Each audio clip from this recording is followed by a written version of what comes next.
Olá pessoal, meu nome é William Gontijo, eu sou professor no Instituto Federal Campus Porto Alegre, aqui no Brasil. Também sou discente no programa de pós-graduação em Ciência da Informação na Universidade Federal Fluminense e também faço parte da Dríade, né, como pesquisador e assim trazendo para a nossa discussão, né, objeto nesse Dia Internacional da Preservação Digital, os impactos do governo digital na preservação digital do patrimônio arquivístico brasileiro. Então, gostaria também de agradecer a minha orientadora, Clarissa Moreira dos Santos Schmidt, que confiou, né, esse trabalho de pesquisa e assim está revisando, está me auxiliando nessa trajetória reflexiva. E assim a gente vem apresentando, né, no nosso Dia Internacional, nesse grande evento que nós estamos participando. Então, como vocês vão observar em tela, a gente tem algumas reflexões que vamos realizar, né?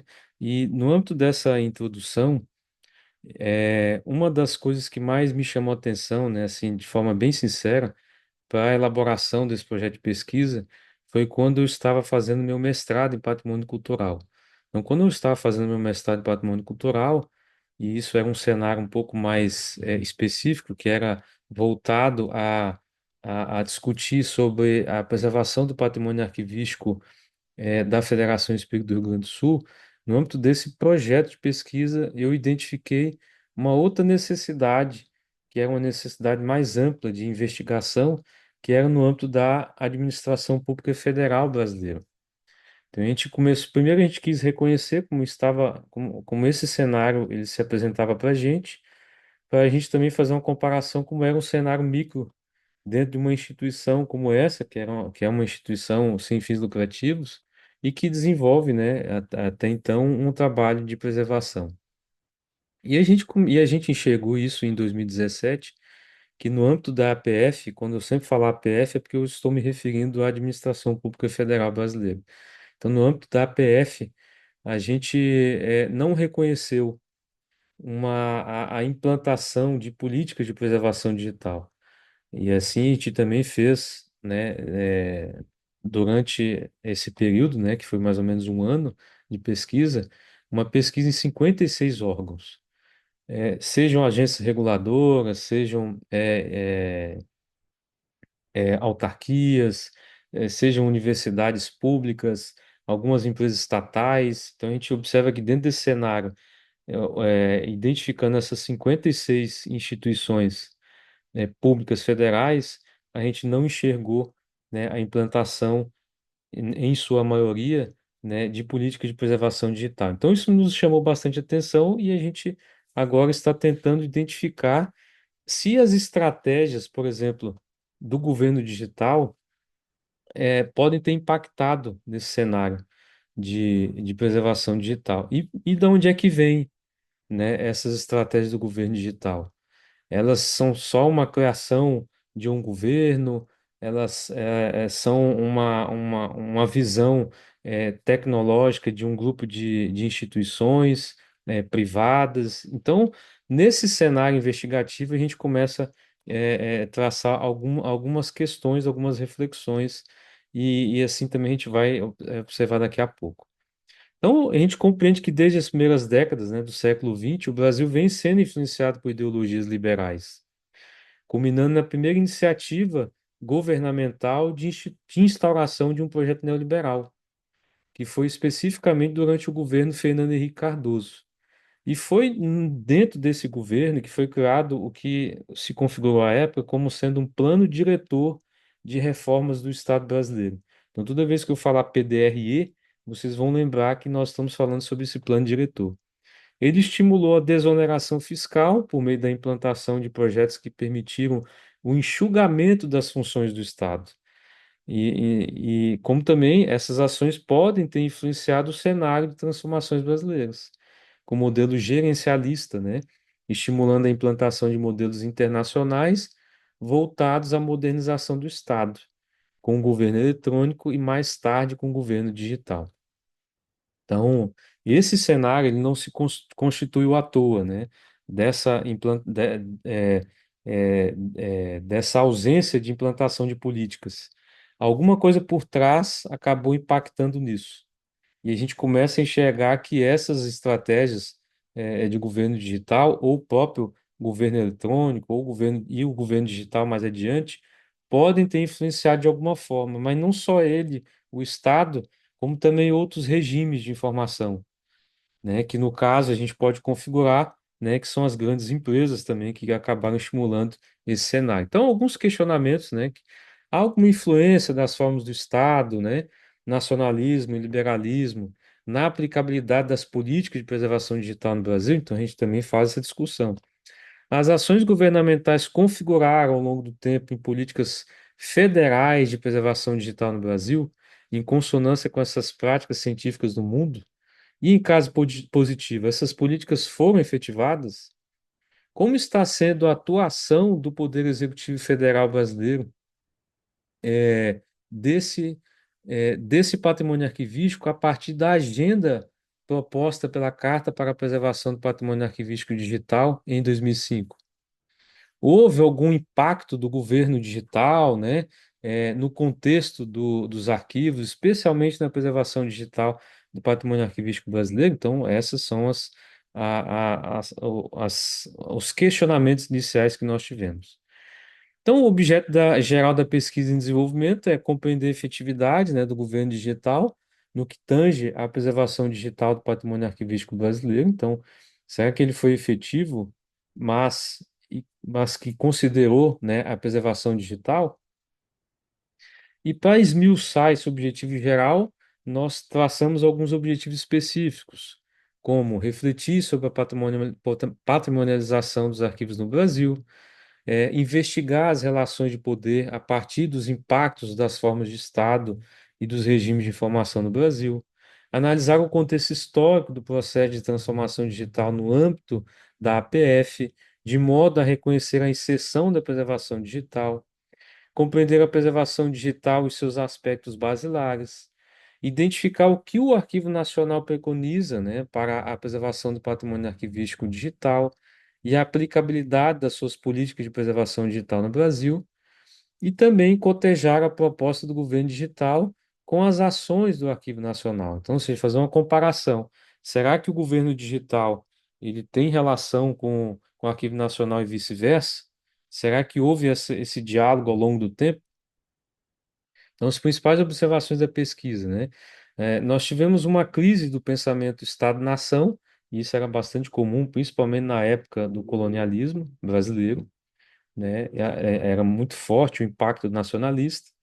E com o fracasso do Plano Cruzado entre 1986 e 1987, culminou o surgimento de um projeto neoliberal brasileiro. Então, quando tinha um modelo nacionalista, né, voltado a uma perspectiva ainda colonial, que hoje não deixou de ser colonial, mas a gente percebe que antigamente era mais incisivo isso, com esse fracasso, entre aspas, já no século XX, no final do século XX, há uma mudança de configuração e assim o país, como em sua parte, em boa parte, né, do seu cenário, começa a enxergar e começa a se envolver com um cenário mais neoliberal. Então, a desestatização com o tempo pode ter sido um dos indícios, né, de afastamento entre os governos e o Arquivo Nacional. Compreende-se a existência de impactos no cenário da formação das políticas públicas de arquivo no Brasil, desde a inserção desse projeto neoliberal brasileiro até os regimes globais de informação, que não se constitui somente o governo, né? Mas também outros atores que são não estatais. As principais observações da pesquisa, né, que a gente começa a observar, que é com o advento das novas tecnologias de informação e comunicação, estruturadas a partir do final do século, da década de 70, né, 1970, uma variedade de discursos e abordagens, tal como aponta Gonzalo de Gomes, em 2002, passariam a estudar as relações entre o novo contexto das TICs e as transformações advindas do cenário de expressão e acesso cultural, seja no âmbito dos processos de trabalho, seja nas práticas e modelos de gestão de administração pública e privada. Já Brahma, né, em 2004, destaca alguns poderes que estão evidentes na atualidade, poder instrumental, poder estrutural, poder simbólico e o poder informacional, que é também o objeto maior, né, da nossa pesquisa. Um dos objetos, né? Segundo Mesquita, em 2019, o PDRE, né, que é aquele plano que nós falamos do início, que foi elaborado, né, durante o governo Fernando Henrique Cardoso, foi o primeiro documento brasileiro a citar a implementação de ferramentas de gestão baseada nas TICs dentro da esfera governamental. Então, foi a partir desse período que ao longo do tempo, foram constituindo ações e que culminaram depois nas estratégias de governo digital que a gente vai observar mais adiante. Então, a partir dos anos 2000, inicia-se uma sequência de ações governamentais, né, para a inserção desse programa, de governo eletrônico brasileiro, sob a influência dos modelos internacionais. Aí a gente observa claramente, né, como foi construído aqui no Brasil. As bases, os referenciais foram bastante pautados no modelo internacional, como parte de um conjunto de estratégias de modernização do Estado, né? Então, era notório isso no PDRE, uma necessidade premente, né, de modernizar o Estado. É notória a necessidade de implementação do referido programa, né, esse programa de governo eletrônico, como parte da inserção do Brasil na globalização das TICs. Então, o Brasil começa a se inserir, né, nesse cenário de transformações, etc., né, com a implementação do programa. Após a inserção do governo eletrônico, são criadas as primeiras estratégias de governo digital, ampliando os serviços digitais para a população brasileira. Então, sai uma visão meramente estrutural, física, né, é, é, de construção, de implementação de estrutura física, de tecnológica, né, no país para um universo mais de serviço, né, de prestação ao cidadão. Aí a gente começa a enxergar dentro dos sites, né, do governo, um monte de instrumentos, né, voltados a isso. E quando a gente começa a observar, como vocês estão reconhecendo em tela, que desde da primeira implementação da estratégia do governo digital até ao presente momento, dentro dos principais questionamentos e dos aspectos basilares, essas estratégias elas correspondem com tranquilidade. Mas quando a gente começa a questionar se o Arquivo Nacional, por exemplo, teve relação com a elaboração das estratégias, desde o seu início não teve, né? E isso é bem evidente. Por que que é bem evidente? Porque o próprio instrumento não cita preservação digital, não cita necessidade de política de preservação digital, não cita a necessidade de um plano de preservação digital, né, para executar essa política. Então a gente não enxerga isso dentro dos instrumentos. E aí, obviamente, né, que a gente não tem previsão nem realização de ações no âmbito da preservação digital.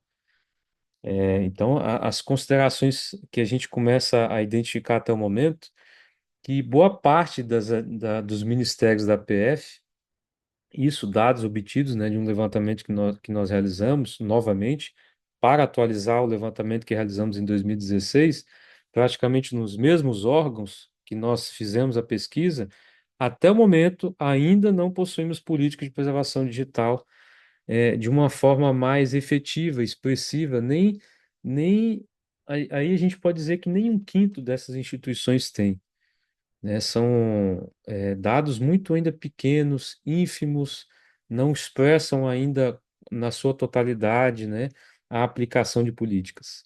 E é evidente a influência do cenário político também, né, em cima desse contexto, e o regime de informação é também atuando. Há um afastamento considerável entre as políticas de preservação digital emanadas pelo Arquivo Nacional, como vocês observaram anteriormente, com as políticas governamentais, especialmente entre o período de surgimento da Carta para a Preservação do Patrimônio Arquivístico Digital até o presente momento, né? Então, não há indícios de ações que estimulem a implementação de políticas atualmente no e-digital, que é a estratégia hoje, né, atual do governo federal, ainda não se tem inserido isso, mesmo com a exceção, a atualização que foi realizada agora, se não me falha a memória, entre agosto e setembro deste ano de 2024, Então, a gente ainda não tem isso dentro desses instrumentos, ou seja, essa preocupação com a preservação digital no âmbito do governo federal. Aqui eu estou me referindo especificamente no âmbito dos arquivos, né? Mas se a gente for colocar isso amplamente, aí já é uma outra discussão que também não é enxergada dentro desses próprios instrumentos. E aí, né, como a gente já notou e a gente vem observando isso de forma muito contundente, que há uma falta de participação do Arquivo Nacional na elaboração das EGDs. E essa discussão agora a gente vai começar a entrar nesse segundo momento, né, da nossa pesquisa de doutorado, e a gente vai começar a enxergar mais ainda, seja com a leitura de alguns instrumentos que a gente observa, e que, principalmente as EGDs, né, que são as Estratégias de Governo Digital, como também a própria Constituição do Arquivo Nacional atualmente, do Conselho Nacional de Arquivo, a atuação que ele vem tendo dentro do governo federal, né? Algumas críticas contundentes, né? A forma como está sendo constituído essas relações, é, a própria direção do próprio Arquivo Nacional. Então, todo esse cenário histórico atual também, né? Vem demonstrando que nós estamos ainda em passos muito tímidos em relação à política de preservação digital no âmbito da administração pública federal brasileira. Então, isso é uma preocupação muito grande e a gente reconhece que a gente precisa criar medidas, né, a fim de que a gente consiga mudar a realidade desses governos federais e inserir cada vez mais, né, a preocupação com a preservação digital, seja no âmbito dos arquivos, seja no âmbito das bibliotecas, seja no âmbito dos museus, trazendo todo o cenário de ciências da informação e de outras áreas afins, né, que é o caso da arquivologia. Então, agradeço a participação, nesse momento e vou passando a palavra para o nosso próximo colega. Até mais.